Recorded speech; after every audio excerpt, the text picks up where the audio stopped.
A German Shepherd is inconsolable following the death of his owner, showing signs of deep distress.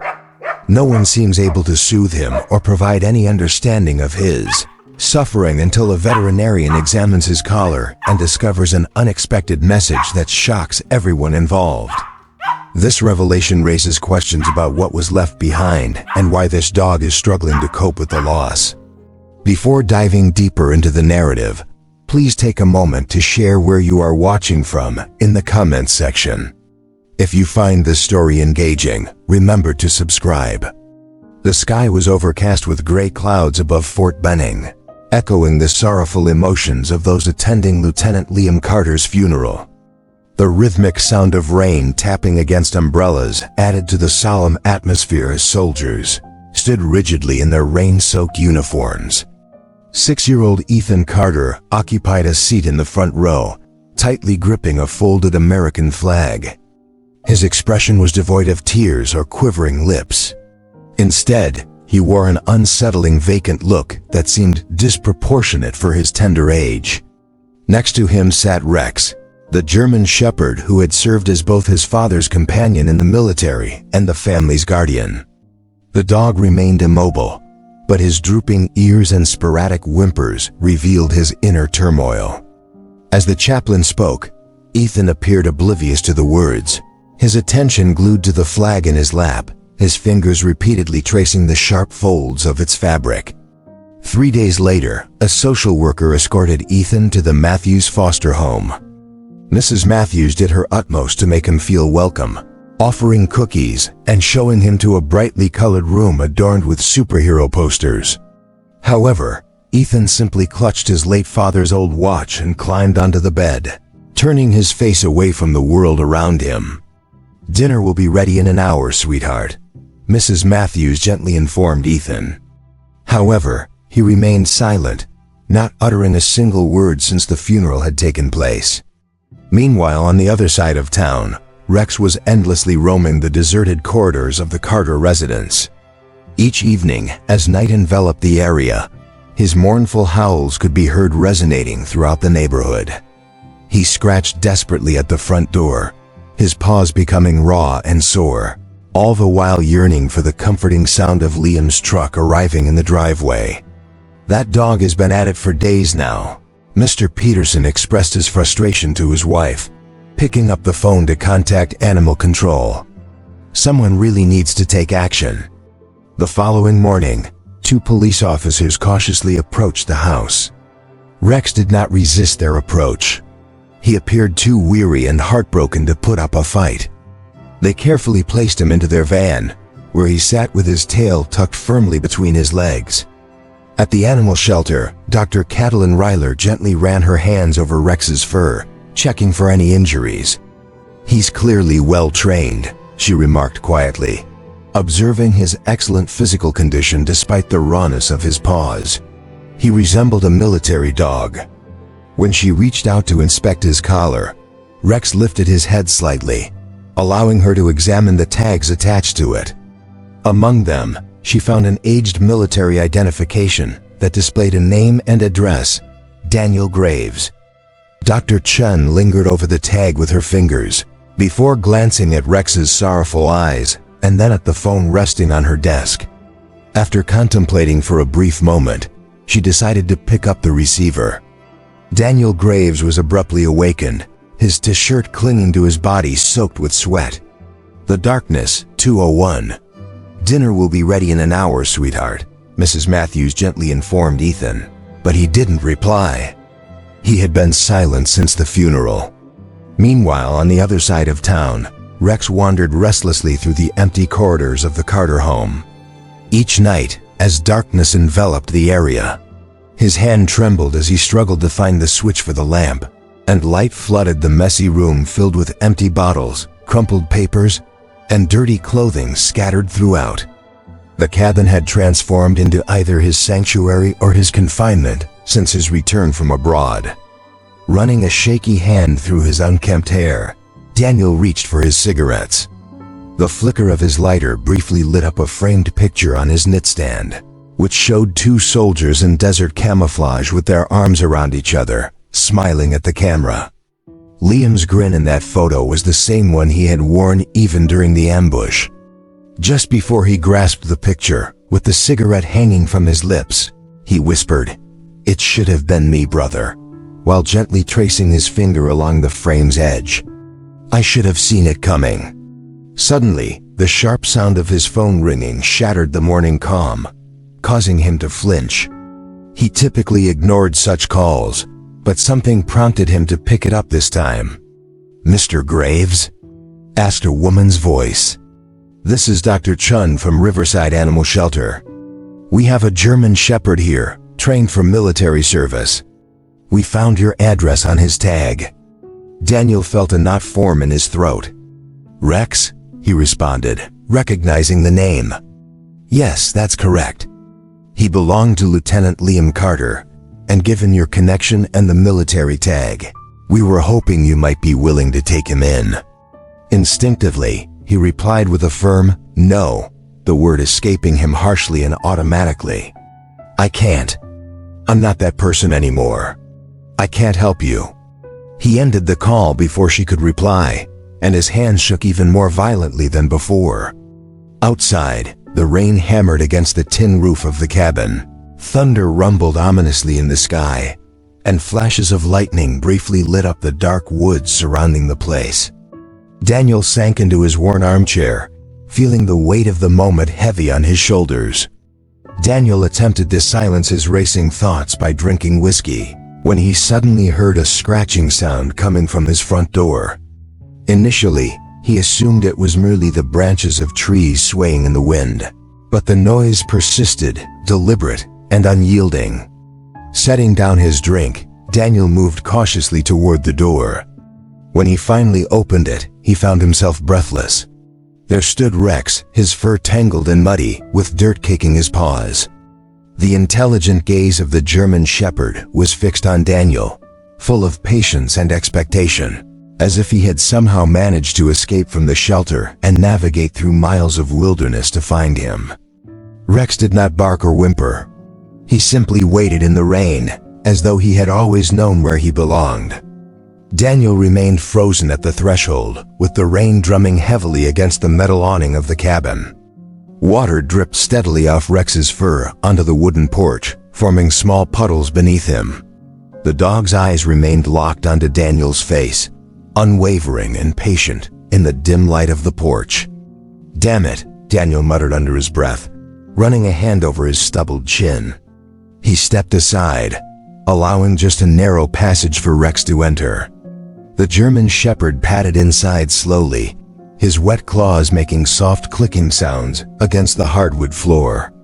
His nose twitched as he inhaled the musty scent of the cabin, moving carefully throughout the cramped space. Upon spotting Liam's old army jacket carelessly draped over a kitchen chair, Rex stopped, pressing his nose against the familiar fabric, letting out a small whine.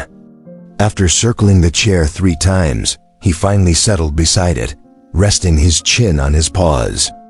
The next morning, Daniel walked back and forth in the small living room of the cabin, his phone pressed tightly against his ear. Daniel was confused and frustrated as he listened to Dr. Chun's voice over the phone, expressing concern about a situation involving Mr. Graves. It seemed that this individual was managing to evade their security protocols and was becoming increasingly difficult to handle. Despite their efforts, Mr. Graves refused to engage with the staff or eat. Daniel looked over at Rex, who was still standing by Liam's jacket, and felt detached from the issue at hand. He insisted that it wasn't his problem, even though his tone suggested otherwise. Dr. Chun pleaded with him, promising to bring the matter back for discussion the following day, to which Daniel ended the call, intentionally not meeting Rex's gaze. Throughout the day, Daniel kept his distance from Rex, immersing himself in monotonous chores like cleaning firearms and organizing tools. This was all an effort to sidestep the reality of having the dog around. Rex remained in place, observing Daniel intently with an understanding look. That night, Daniel found himself trapped in another haunting dream. Daniel was confused and frustrated when he spoke to Dr. Chun, who informed him that Mr. Graves had managed to evade their security measures for the third time. Despite being restrained, he found ways to escape those limitations, refusing to eat or communicate with the staff. Daniel cast a quick glance at Rex, who remained motionless beside Liam's jacket. He dismissively remarked that it wasn't his issue, although there was uncertainty in his tone. Dr. Chun pleaded with him to return with the dog the next day, prompting Daniel to end the call while deliberately avoiding any eye contact with Rex. Throughout the course of the day, Daniel kept his distance, preoccupying himself with routine chores, like cleaning his firearms and organizing his toolbox to steer clear of confronting the dog's presence. Rex continued to sit still, observing Daniel attentively with an understanding gaze. That night, Daniel experienced yet another distressing nightmare, finding himself back in the desert. The voice was rough as he said, "You can stay, but just for now." Rex's tail thumped rhythmically against the wooden floorboards, a gentle sign of understanding. However, his attention was fixed beyond Daniel, staring toward the empty gravel road that approached the cabin. He gazed into the distance as though he were anticipating the arrival of someone else through the gathering twilight. Meanwhile, an old truck trundled down Main Street, its engine groaning with each gear shift. In the passenger seat, Rex stuck his head out of the window, his ears flapping in the breeze while his tongue lolled out, savoring the morning air as they drove into town. Upon arriving in town, Daniel steered the vehicle into the parking lot of the shelter, the tires crunching on the gravel surface. Dr. Chun was already waiting outside, holding a manila envelope tightly in her grasp. Her expression was serious as she addressed Daniel, saying, "Mr. Graves, there's something crucial you need to be aware of." She extended the envelope towards him, explaining that it contained legal documents regarding Liam Carter, who had passed without any surviving family members. Daniel felt a lump forming in his throat as he processed this information. The voice was rough as it stated that Rex could stay, but only temporarily. Rex's tail thumped against the wooden floor, offering a gentle acknowledgement of the situation. However, his gaze was directed beyond Daniel, looking toward the empty gravel road leading to the cabin. He seemed to stare into the distance, as if he were expecting someone to appear from the encroaching darkness. Meanwhile, an old truck rumbled down Main Street, with its engine protesting against every gear shift. Inside, Rex occupied the passenger seat, his head thrust out of the window. His ears flapped in the wind while his tongue hung out, savoring the morning air during their journey into town. When they arrived in town, Daniel turned into the parking lot of the shelter, the tires crunching on the gravel surface. Dr. Chun was already waiting for him outside, holding a manila envelope tightly in her hands, her expression serious and drawn. As Daniel approached, she greeted him, "Mr. Graves, there's something important you need to know." She extended the envelope toward him, explaining. As Daniel looked out the window, he felt a shiver of recognition that made his entire body shake. "Easy there, boy," he whispered to himself, even though his grip on the steering wheel was tight and tense. He observed Ethan as he kicked at the dirt, sending little puffs of dust into the air around his feet. In the background, the foster parents were laughing about something. Their cheerful voices echoed across the yard, but Ethan remained focused on the ground, not lifting his eyes. According to Dr. Chun, Ethan hadn't uttered a single word since the funeral, which made Daniel's jaw tighten in frustration. He understood what it meant to feel isolated and to believe that no one cared, yet he found himself responsible for a child when he could scarcely manage his own life. Later that evening, Daniel sat alone at his kitchen table, staring at the envelope containing a letter from the veterinarian. Rex, his dog, was lying quietly at his feet, resting his head against Daniel's boot. As he read the familiar handwriting of Liam, the letter shook in his hands. The message was clear. If anything were to happen to him, he insisted that Ethan should never be left to navigate life alone. He urged Daniel not to let Ethan grow up feeling unwanted or unloved, pleading, Please, Danny, you're the only family we have left." Overwhelmed by emotion, Daniel set the letter down, his hands trembling. Rex lifted his head and gently placed it on Daniel's lap, and in the dog's eyes, Daniel saw the significance of Liam's last wish reflected back at him. With his knuckles turning pale from gripping the steering wheel so tightly, Daniel sat parked outside the Hamilton house. The morning sun cast long shadows on the old Victorian structure, making it appear even more formidable than usual. In the back seat, Rex whimpered softly, his tail thumping rhythmically against the leather upholstery. Liam's plea rang persistently in Daniel's thoughts, urging him, "Don't let him grow up thinking no one wanted him." Taking a moment to collect himself, he closed his eyes and inhaled deeply, filling his lungs with the fresh morning air before he stepped out of the truck. The porch steps creaked ominously under his boots as he approached the door. As he got closer to the front entrance, each step felt increasingly burdensome. He knocked on the door 3 times, the sound ringing sharply against the chipped blue paint. After a brief pause, the door swung open, revealing a woman in her 50s with graying hair tightly secured in a bun. Her gaze was piercing as she assessed him from head to toe. "Mrs. Callahan," Daniel said, clearing his throat. "I'm Daniel Graves, a friend of Liam Carter." Her expression remained unchanged, offering no warmth or welcome. "If you're here to see Ethan, I must caution you that he doesn't communicate with anyone. He hasn't spoken since he arrived. We've had other visitors, and he just sits there quietly." "I still want to give it a try," Daniel replied resolutely. Mrs. Callahan let out a weary sigh and moved aside, allowing him to step inside. The air inside the house was filled with the scent of worn carpet combined with cheap air freshener. She guided him into a small living room where Ethan was seated in an oversized armchair, his slight frame nearly engulfed by the faded upholstery. The boy's gaze was vacant, staring into space, and his father's watch dangled loosely on his wrist. "Hey, Ethan," Daniel said gently, kneeling down to meet the boy's eyes.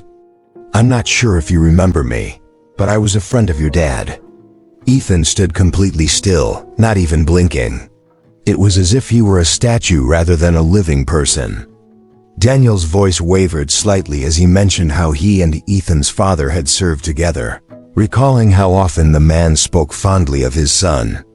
Despite Daniel's efforts, there was still no reaction. Ethan remained completely still, his eyes blinking, not even once. It was as if he were a lifeless figure made of stone. Daniel, who had been speaking to him, mentioned that he and Ethan's father had fought together in the past, recalling how frequently Ethan's dad used to share stories about him. Daniel found it challenging to get a good night's sleep while caring for a child. The downtown law office stood prominently before him, characterized by its glass and steel design. Inside, the fluorescent lights buzzed incessantly overhead as Daniel shifted awkwardly in the leather chair facing Mr. Peterson, an older lawyer with gray hair and wire-rimmed glasses. Mr. Graves, the attorney, began sorting through various documents and said, "I need to be frank with you. This process won't be straightforward. Your military discharge stemming from PTSD will likely raise concerns with the adoption board." Daniel felt a lump form in his throat at those words. "I'm working on that issue," he replied, trying to reassure himself. "As for your job situation, I mostly take on odd jobs in construction," he explained. Mr. Peterson leaned back in his chair, removing his glasses thoughtfully. "But without a stable income or any experience raising kids, along with a documented history of trauma, the situation becomes more complex," he responded with a sigh. The courts Daniel struggled to find peace at night, often losing sleep while caring for a child. The downtown law firm towered ahead, made entirely of glass and steel. Inside, the buzzing fluorescent lights created a tense atmosphere as Daniel shifted uneasily in the leather chair opposite Mr. Peterson, a lawyer with gray hair and wire-rimmed glasses. Mr. Graves, the attorney, began to shuffle through the paperwork before him, stating, I must be upfront with you. This process will not be straightforward. Your military discharge stemming from PTSD is likely to raise concerns with the adoption board. Daniel felt a lump in his throat as he replied, I'm receiving treatment for that. The lawyer continued, addressing Daniel's job situation. I primarily do odd jobs in construction. Mr. Peterson leaned back in his chair, taking off his glasses and exhaling deeply. You lack a stable income, experience with children, and you have a documented history of trauma-related issues, he explained. The courts prioritize stability, Mr. Graves. They want to guarantee the child's safety and well-being. Daniel stared down at his hands, rough from labor and marked by his experiences in war. He realized the lawyer's assessment was accurate. His life was far from organized. His cabin was cramped, his nightmares plagued him frequently, and his future seemed clouded with uncertainty.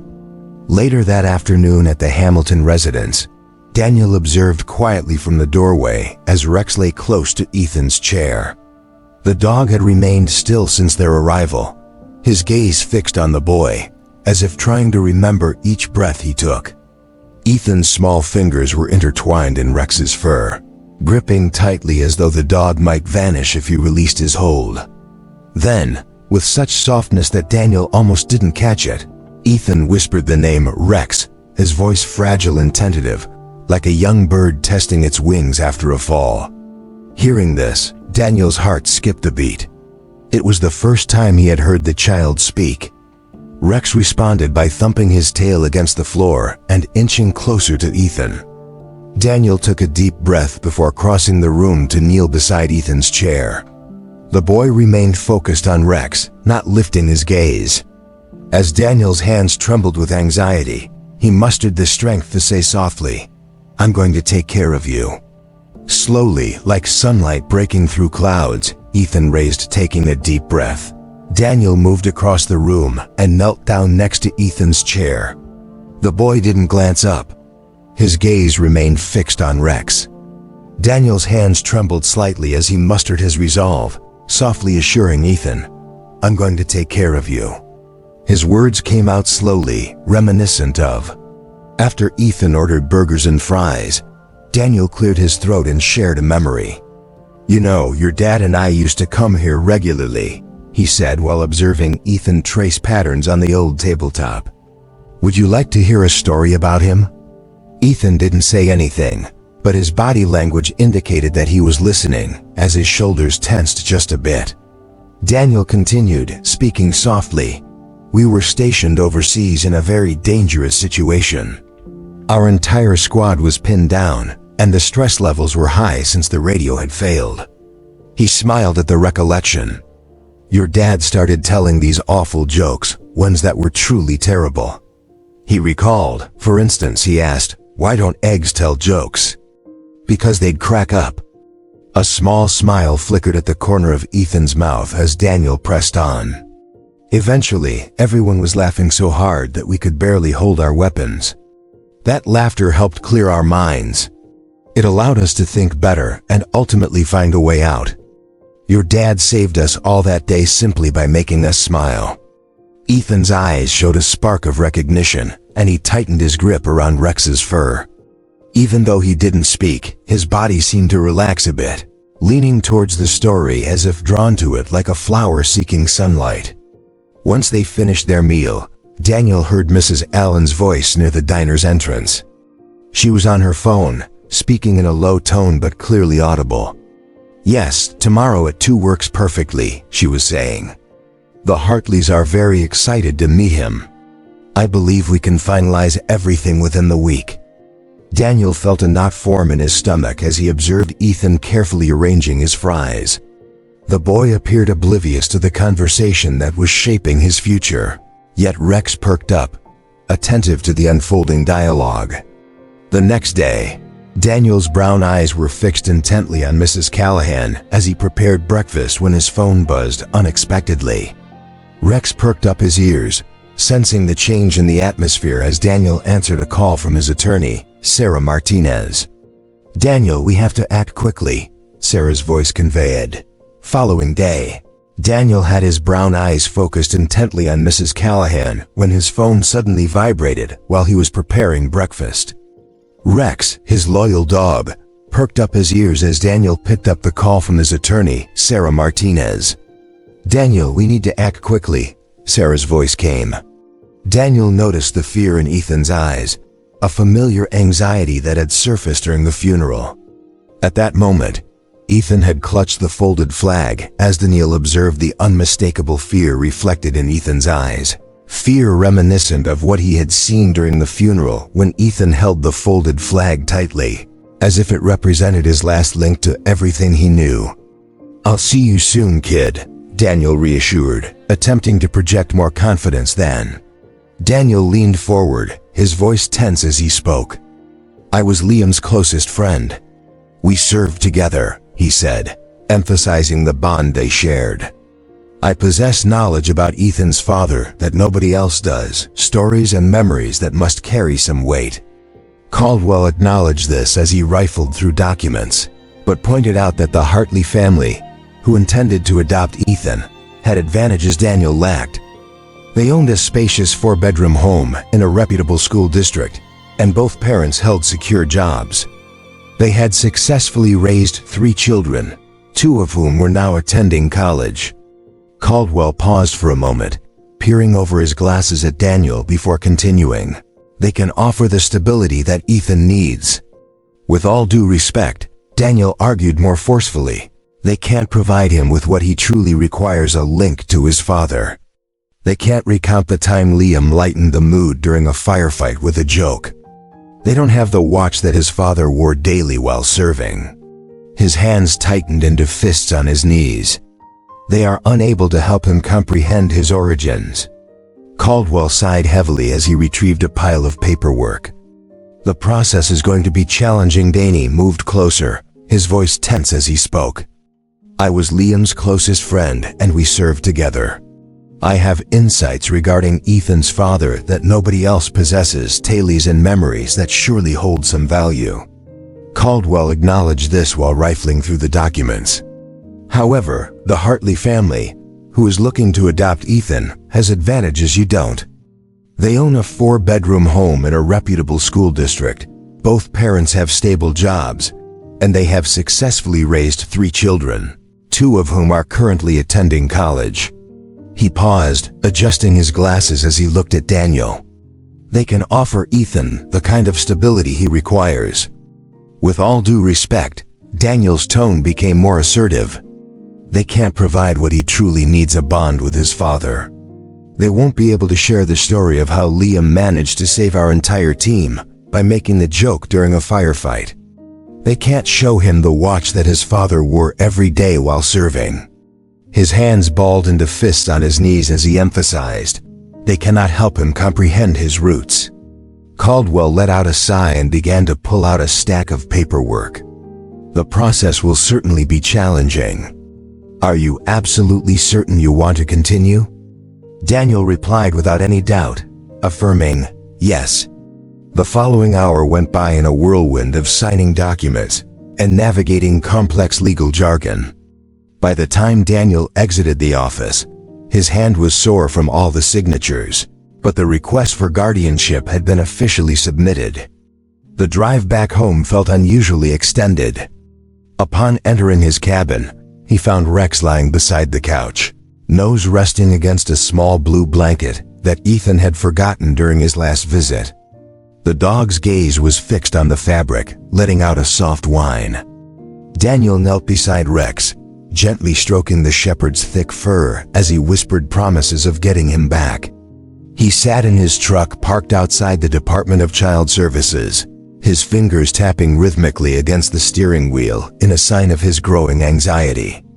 The instincts that had kept him alive during his time in combat were now telling him that something was off with this situation, causing a familiar knot of tension to form in his stomach. Miss Phillips, a weary social worker in her 40s with dark bags under her eyes, greeted him in her cluttered office where papers were piled up in unstable towers. Sticky notes clung to the walls, and a nearly empty coffee cup sat on her desk next to a family picture that had gathered dust over time. "The Hartleys have an excellent track record," she stated, though her gaze avoided his, fixating instead on a point just behind him. She mentioned that they had fostered several children throughout the years, currently residing in Oakwood Heights, and described them as both being successful professionals. As she shuffled through some documents, the noise felt disproportionate in the otherwise silent office. "I really shouldn't be disclosing this much information, Mr. Graves," she warned. Daniel leaned forward, his hands tightly clasped in front of him, expressing his urgency. "I just need to ensure Ethan will be safe." After a moment of hesitation, Miss Phillips lowered her voice, speaking so softly that it was barely audible. "There have been a few complaints, but nothing has ever been substantiated. They've always found a way to explain it away." Later that day, when Daniel visited Mrs. Callahan's home, he observed how she tensed up at the mention of the Hartleys. Her body stiffened, and she nervously twisted her necklace, which was made of gold. The chain was digging painfully into her skin as she quickly proclaimed that they were a wonderful family, her tone rising unnaturally due to the urgency in her voice. "They are incredibly generous and always send Christmas cards," she added hastily. When Daniel inquired about how many children they had fostered, Chain dug into her skin as she spoke. "They're a lovely family," she insisted, perhaps too quickly. Her voice climbed an octave higher than usual. "They are very generous. They always send Christmas cards." Daniel, observing her carefully, inquired, "How many children have they fostered?" Mrs. Callahan's smile became strained, resembling a rubber band stretched to its limit. "Oh, I couldn't tell you the exact number," she replied, and then added, "If you'll excuse me, I need to prepare dinner," practically shoving him toward the door. That night, Daniel's dreams were more troubling than usual, haunted by shadows and echoes. He found himself back in the ambush, with bullets whizzing past and Liam's voice cutting through the turmoil. However, this time when he turned around, he witnessed Ethan being dragged into darkness by indistinct figures. The boy's expression was one of sheer terror, his tiny hands reaching out in a plea for help. Daniel attempted to chase after him, but his legs felt immobilized, as if ensnared in quicksand. He jolted awake, panting, his shirt drenched in sweat, while Rex whimpered beside him, his worried brown eyes following Daniel as he rose and walked the floor. Daniel parked his truck a short distance away from the Hartley residence, carefully examining the immaculate two-story colonial home. Everything appeared flawless. The lawn was perfectly manicured, the windows sparkled, and the exterior boasted a fresh coat of paint. However, something seemed off. There were no bicycles strewn across the driveway, no basketball hoop in sight, and the sidewalks lacked any chalk drawings typical of children's play. For a couple that claimed to be enthusiastic about fostering children, their house resembled more of a museum than a warm family home. As he observed, Daniel saw Mr. Hartley depart for work in an expensive vehicle, while Mrs. Hartley waved at him from the doorway, dressed in designer clothing. They looked like a picture from a real estate catalog, full of style, but lacking in genuine warmth. While walking in the neighborhood with his dog Rex, Daniel noticed an elderly woman gardening next door. He approached her casually, keeping his tone friendly, and remarked on the lovely weather while giving Rex a gentle pat on the head. He mentioned that he was looking into the area for his cousin's son, Ethan, and had heard that the Hartleys might be adopting him. The woman's hands paused as she tended to her flowers, and she cast a cautious glance toward the Hartley home before responding quietly. She indicated that the Hartleys had fostered quite a few children over the years, all of whom were sweet kids.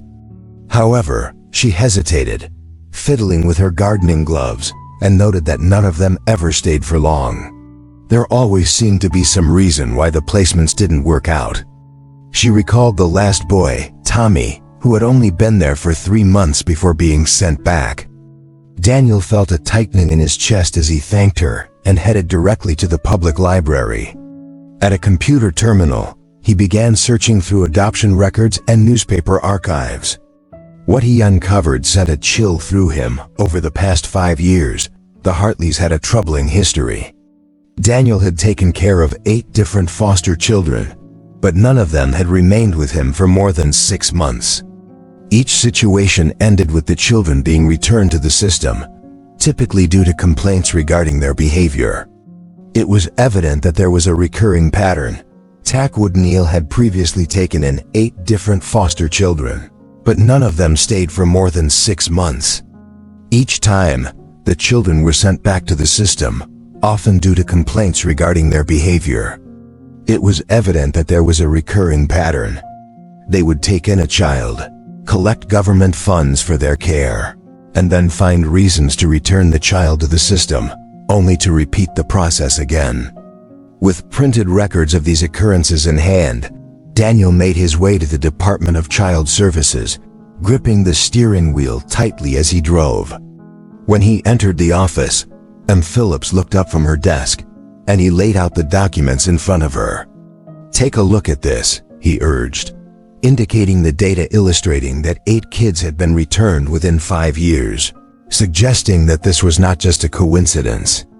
As Miss Phillips examined the pages, her expression grew increasingly concerned with every new detail she uncovered. "I suspected something was wrong," she admitted, setting the files down and rubbing her temples in stress. "I'll investigate this further," she assured him, though there was a hint of uncertainty in her voice. Daniel leaned in closer, his tone becoming urgent. "Ethan's placement hearing is in 3 days. If they get him..." He couldn't finish the thought, as the idea of that quiet, vulnerable boy being exploited merely for financial gain made him feel nauseous. M. Phillips nodded slowly and reiterated her commitment to looking into the matter, sounding more resolute this time. However, as Daniel exited her office, the ticking of the clock on the wall seemed to amplify each second, reminding, "Children have lodged complaints, but those reports seem to vanish from the system."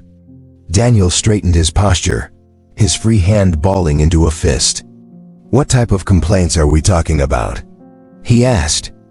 Miss Phillips replied, "I can't go into specifics over the phone, but if you truly care about children, have lodged complaints, but those reports keep vanishing from the system."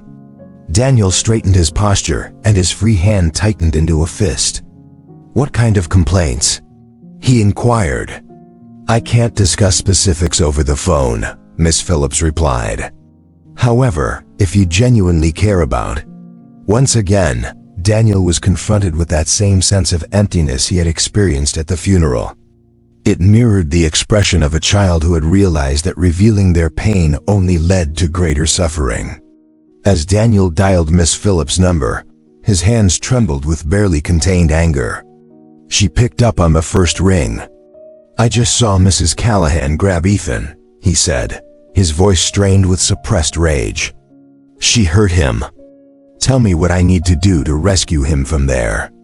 In the dim light of Miss Phillips' office, the atmosphere felt even more claustrophobic at night.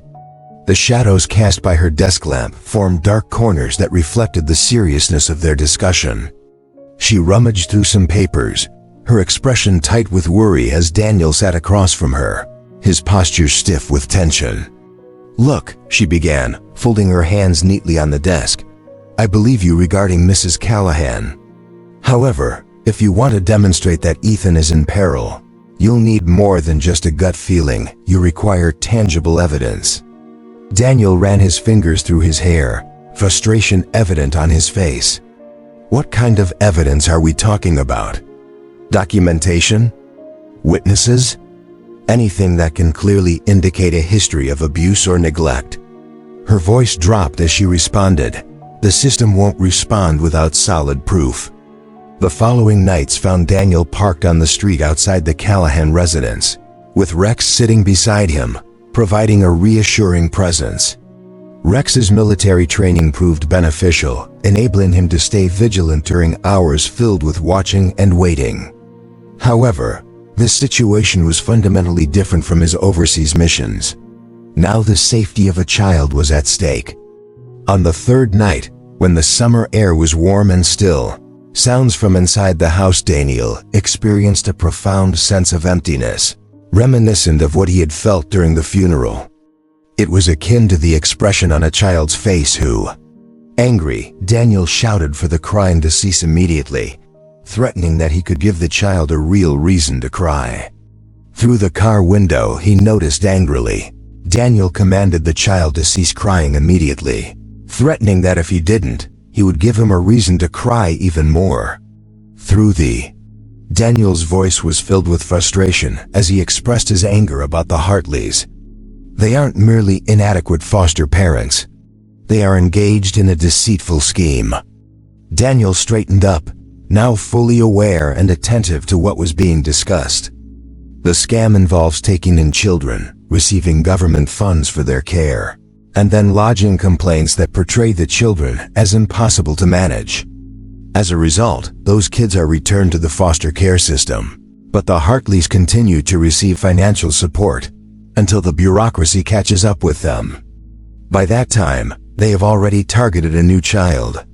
The thought of this made Daniel feel nauseous, realizing that Ethan was just another source of income for them. They had perpetrated this fraud against at least 6 other children over the last 3 years, with the same fabricated claims of behavioral problems, difficulty adjusting, and aggression. Daniel began to pace his small living room, running his fingers through his hair in distress. If Ethan ends up with the Hartleys, he could be trapped in the system for many years. Jack provided more shocking information, revealing that the Callahans were complicit in this scheme.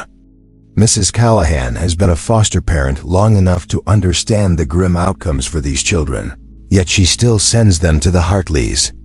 Fueled by urgency, Daniel grabbed his keys and quickly left to drive to M. Phillips' office, the morning sun barely illuminating the horizon.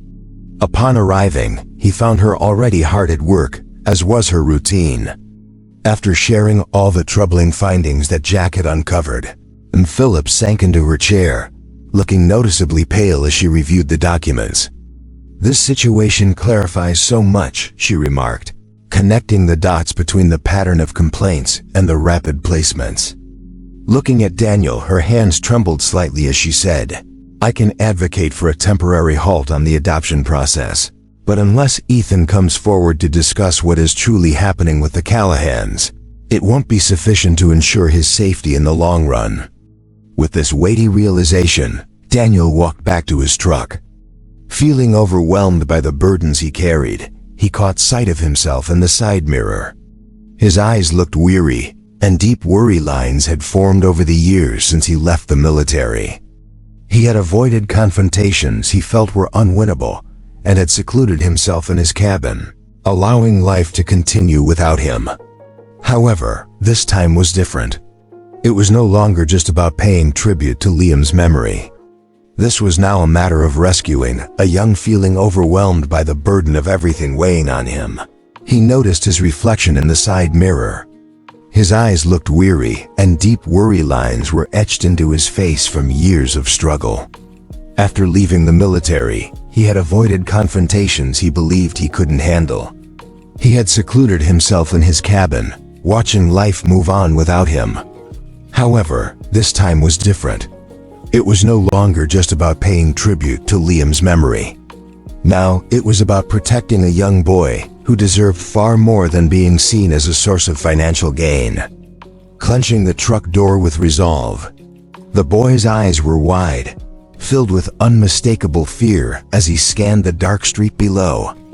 Even from a distance, Daniel could observe the tension in the boy's eyes were wide with fear as he looked down at the dark street below.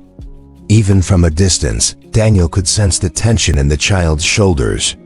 Daniel, in a moment of urgency, bent down and took hold of the child's hand, gently pulling him up to stand.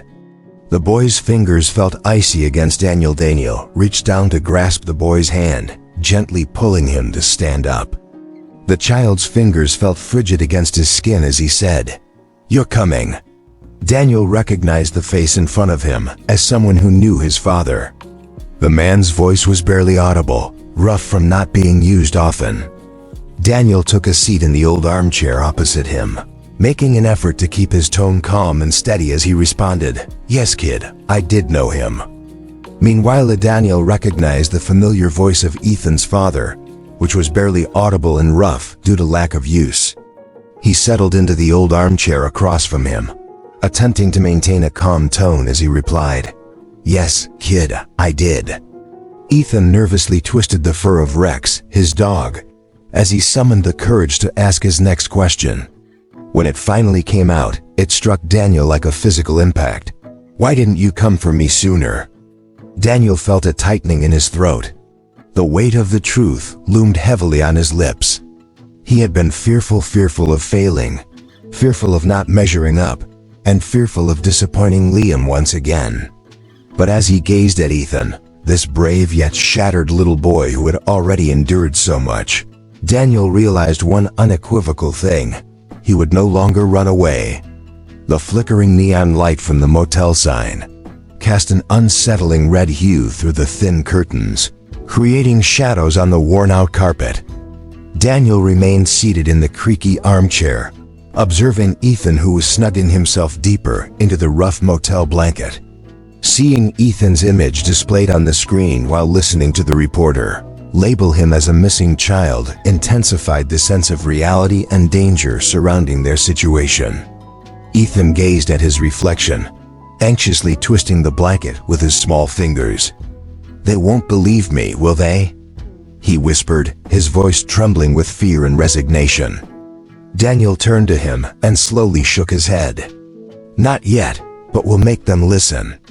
At that moment, his phone buzzed, displaying Jack's name on the screen. Daniel quickly answered, moving towards the bathroom to ensure privacy while keeping Ethan in view. "I've got important information," Jack's voice came through urgently. "The Hartley Group has been involved in this for years.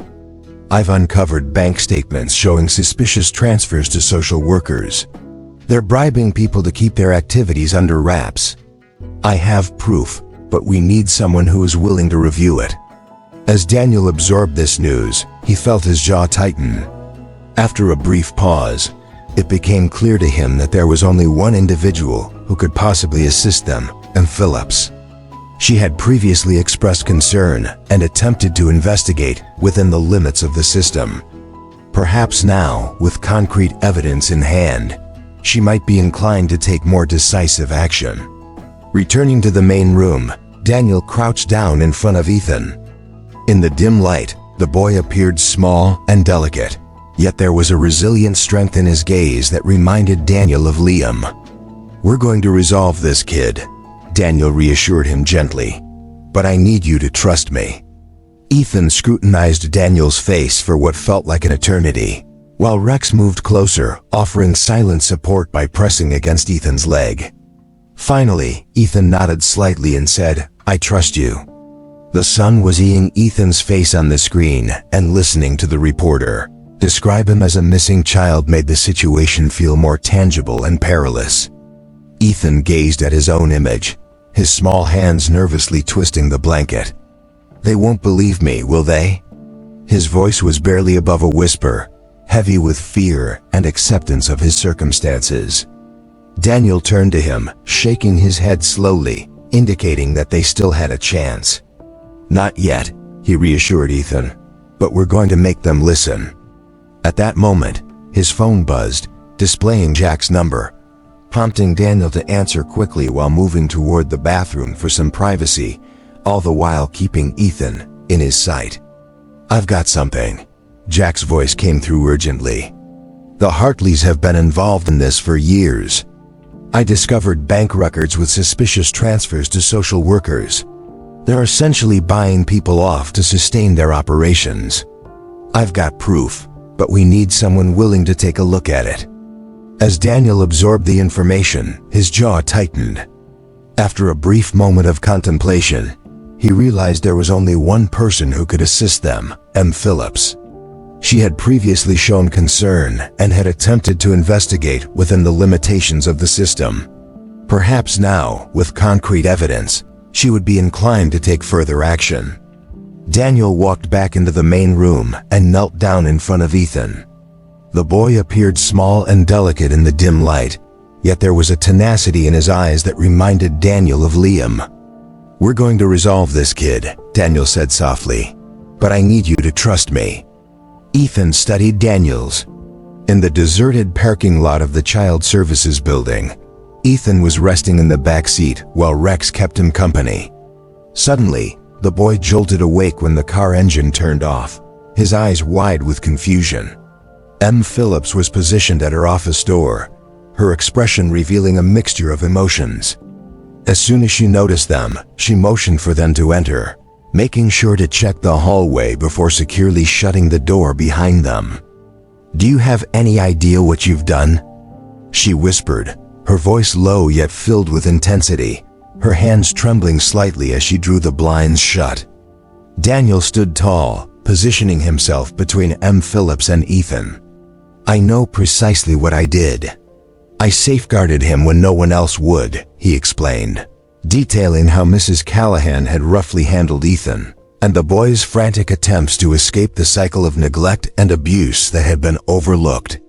His tone became more forceful as he recounted the Hartley scheme, exposing how they exploited children for financial gain. Suddenly, a knock at the door startled everyone. Jack entered, carrying a hefty manila envelope. He nodded in greeting to Phillips and began to lay out various documents on her desk, including bank statements, questionable transfers, and previously unaddressed complaints.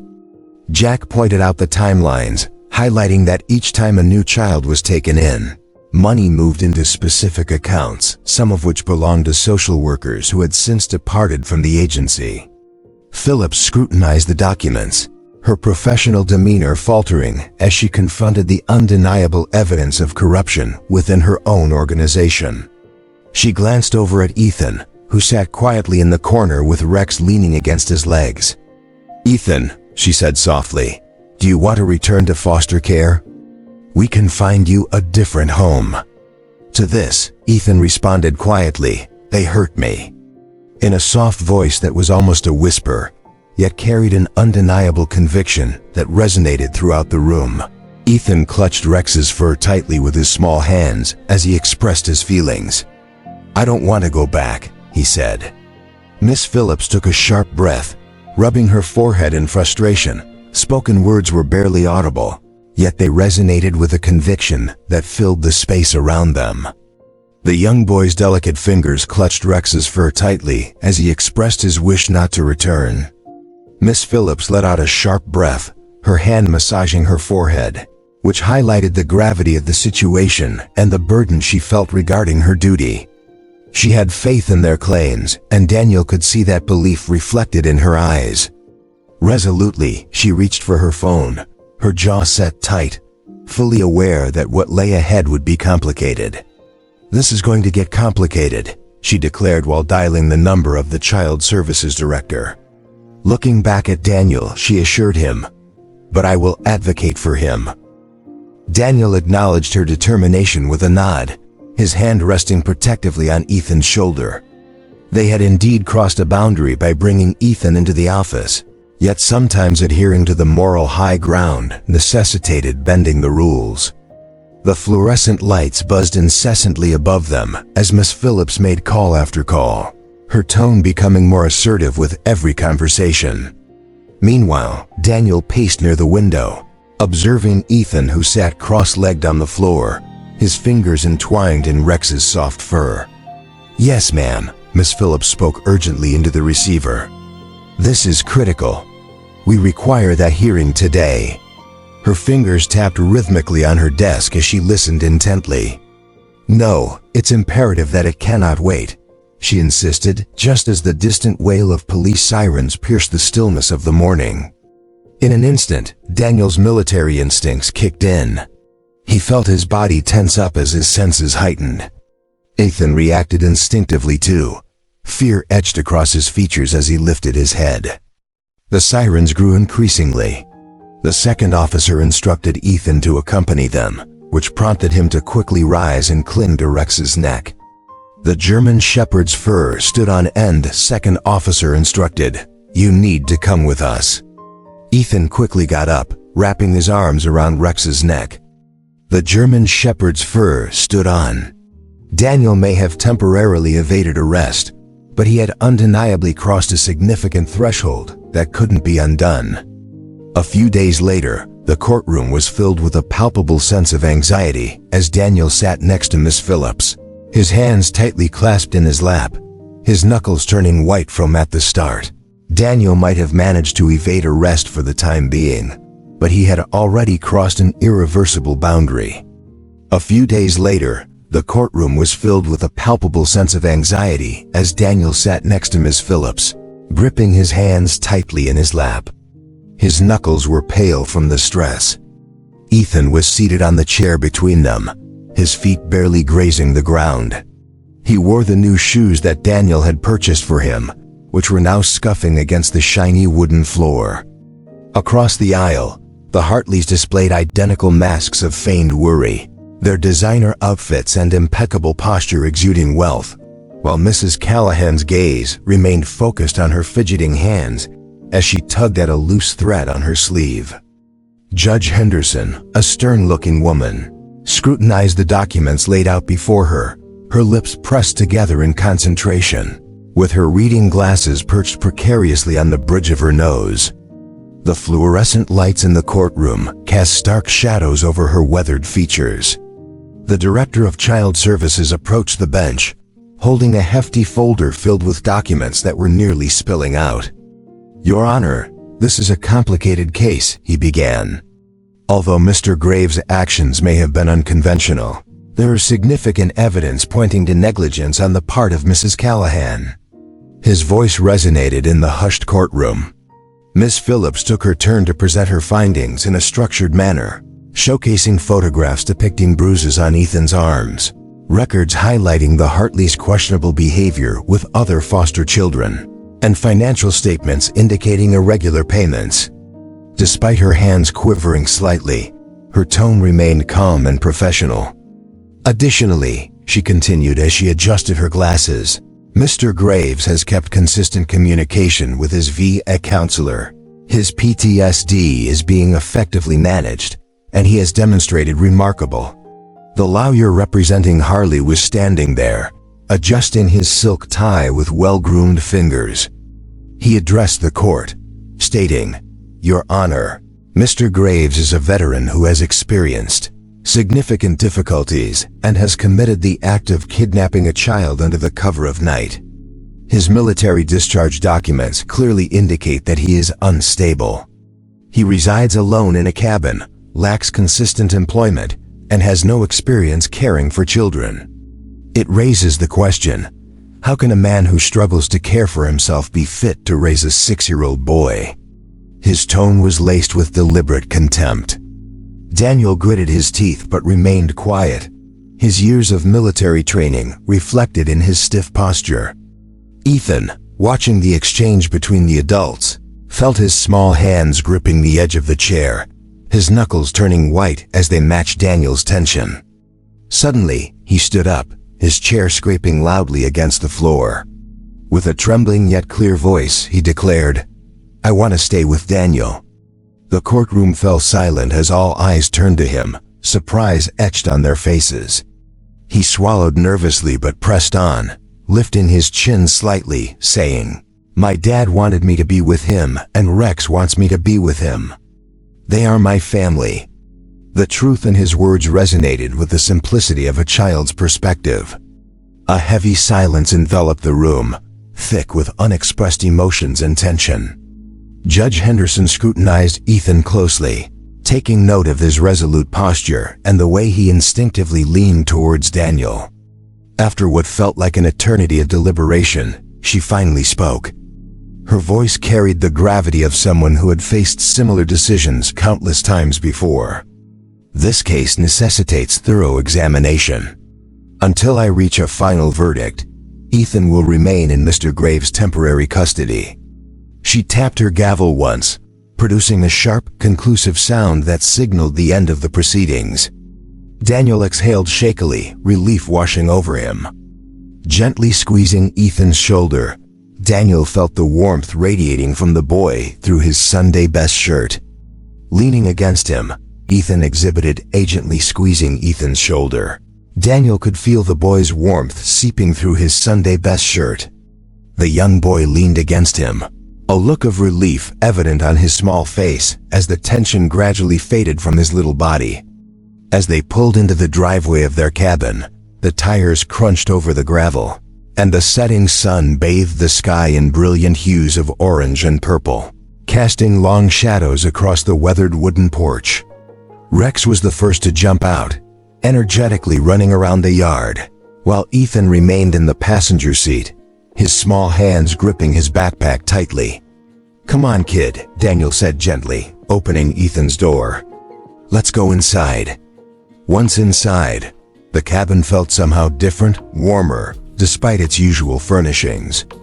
Ethan stood in the middle of the living room, his backpack hanging loosely from his fingers.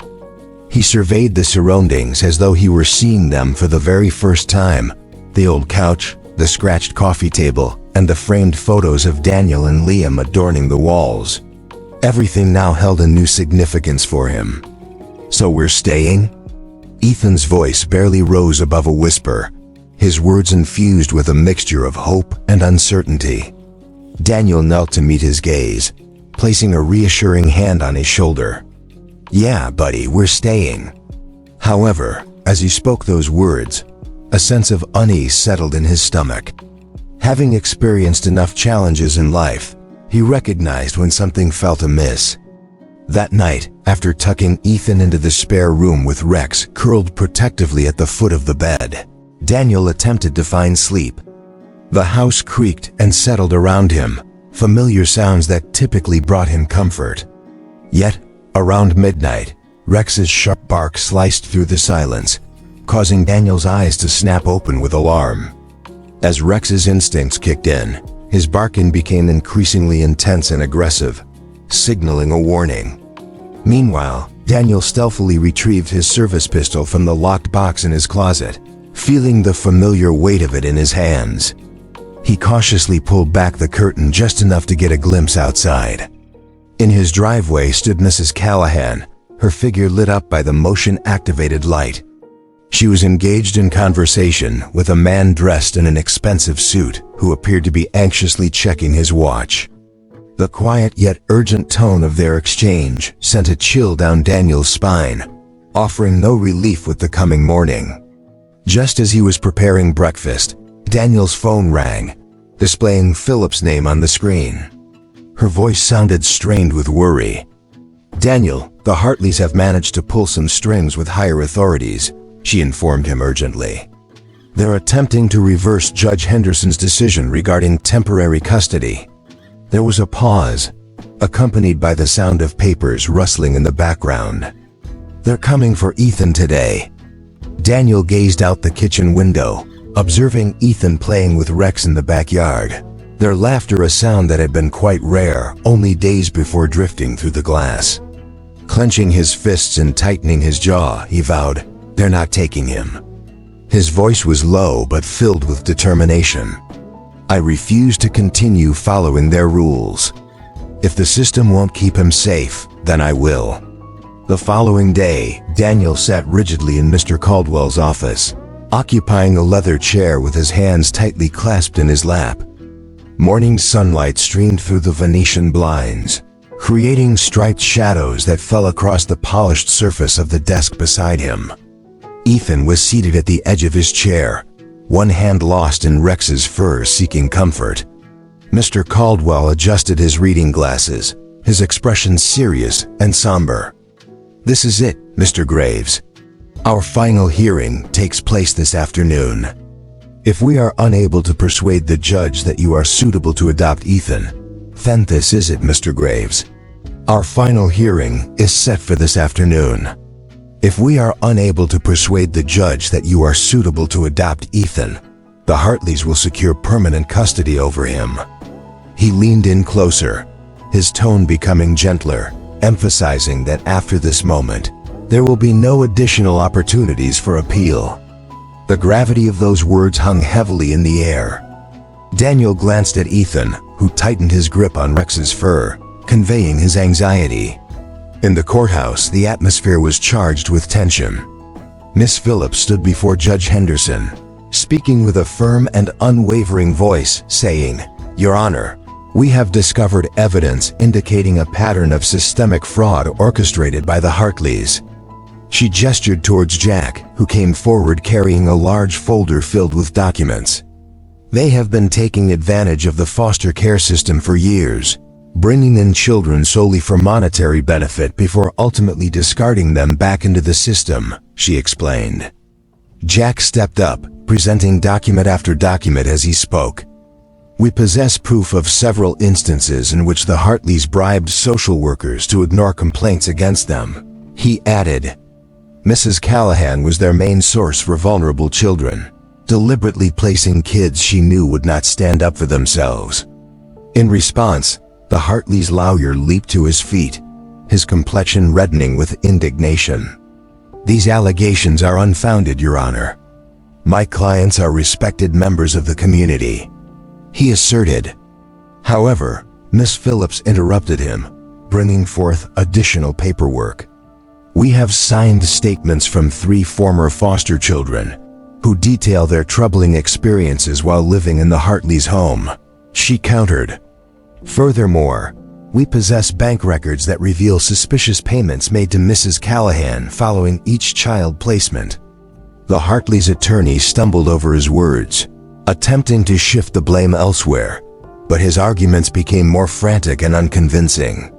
Meanwhile, Ethan leaned in closer to Rex, his eyes locked on the judge, clearly anxious about the proceedings. Judge Henderson carefully examined the situation, considering all the evidence presented. The evidence presented made her expression increasingly somber with every page she reviewed. The courtroom became completely still as she glanced up, first meeting the gaze of the Hartleys before shifting her focus to Daniel and Ethan. After carefully considering all the testimony that had been shared, she began speaking, her tone serious and contemplative. "I have come to my conclusion," she said, pausing for a moment to direct a piercing look at the Hartleys. Then, turning her attention to Daniel, she declared, "Mr. Graves, you will receive full custody of Ethan Carter." The impact of her words barely registered before Ethan jumped from his chair and rushed into Daniel's embrace. Ethan's tears soaked through Daniel's shirt as he held onto him tightly, his small frame trembling with cries. Daniel wrapped his arms around him, feeling overwhelming relief that brought tears to his own eyes. Rex, their loyal dog, pressed against them, tail wagging in excitement as father and son reveled in the joy of finally being a complete family. A few days later, Daniel stood in the doorway of Ethan's small bedroom, observing as Ethan meticulously folded his last t-shirt. The foster home now felt different. It seemed emptier and quieter. Rex sat patiently by their feet, his tail brushing over the worn carpet. "Ready, buddy?" Daniel asked gently. Ethan nodded but paused, his hand resting on the windowsill as he traced the tiny marks he had made there, counting the days like a prisoner would. His small shoulders tensed as he took a final glance around the room, which had served as both refuge and confinement for him. "We can take a moment if you need," Daniel suggested, recognizing how even negative experiences could become familiar. However, Ethan shook his head, picked up his backpack, and walked out without looking back. Rex followed closely behind, ever protective. The atmosphere during their drive home felt markedly different. As they drove through streets that were familiar to them, Ethan suddenly broke the silence by mentioning, "Did you know Dad used to watch SpongeBob with me?" This caught Daniel off guard, and he quickly glanced at the rearview mirror in surprise. "Yeah, he did," he responded. Ethan continued, a small smile spreading across his face as he reminisced about how talented his dad was at impersonating Patrick. His words began to flow more freely, like a dam bursting with water, as he added, "Sometimes, when I received good grades, he would take me out for ice cream, and we always chose chocolate with sprinkles." Daniel listened intently, feeling a pang of sadness with each new memory Ethan shared. These recollections were fragments of Liam and Ethan's shared life that had been hidden away for such a long time. "At school, I'm really good at math," Ethan mentioned, adding, "Dad said I got that talent from Mom." Daniel gently replied, "I met her once. She was incredibly smart, just like you." As they arrived home, their home, Rex jumped out of the car the moment the door opened. He ran around Ethan with joy, barking and wagging his tail, as if to say that this moment was special and different, that it represented something lasting. Later that evening, Daniel made sure to tuck Ethan in for the night. Ethan climbed into bed, smoothing the covers just as Liam had once done. Rex settled in his familiar position at the foot of the bed, ever watchful. Ethan glanced up at Daniel, his expression serious in the soft illumination of the nightlight. "Can I call you Uncle Danny?" he asked, his voice barely audible. Daniel felt a lump form in his throat, recalling how Liam used to address him in that way. He nodded, unable to fully trust his own voice at that moment. "Yeah, kid, you can." The autumn breeze rustled through the oak trees in the cemetery, scattering golden leaves across the tranquil grounds. Daniel parked the truck close to the iron gates, his hand steady on the steering wheel for once. Beside him, Ethan clutched a wooden picture frame tightly against his chest, while Rex sat alertly in the backseat, observing them both intently. "You ready?" Daniel asked softly. Ethan responded with a nod, his grip tightening around the frame that contained their latest family photo, taken just the week before on their front porch. In the picture, Daniel had his hand resting on Ethan's shoulder, both of them smiling happily, while Rex proudly sat between them, tongue lolling out in a joyful dog grin. They walked together down the well-known path, the fallen leaves crunching under their feet. Rex stayed close to Ethan, matching his pace every step of the way. When they reached Liam's headstone, the morning sun glimmered off the polished granite, making the letters of his name shine brilliantly. Ethan knelt on the grass, gently placing the framed photo against the stone. His small fingers traced his father's name before he spoke, his voice clear and unwavering. "We're okay, Dad," he said, a gentle smile gracing his face. "Uncle Danny takes care of us now." Daniel stood beside him, feeling a swell of emotion in his chest as memories flooded back. Carrying the heavy burden of guilt and a sense of failure, Daniel wrestled with the pain of surviving when Liam had not. However, watching Ethan now, observing the serenity reflected in the boy's eyes, prompted a significant change within him. The overwhelming pressure he felt began to ease. He realized he was no longer failing Liam.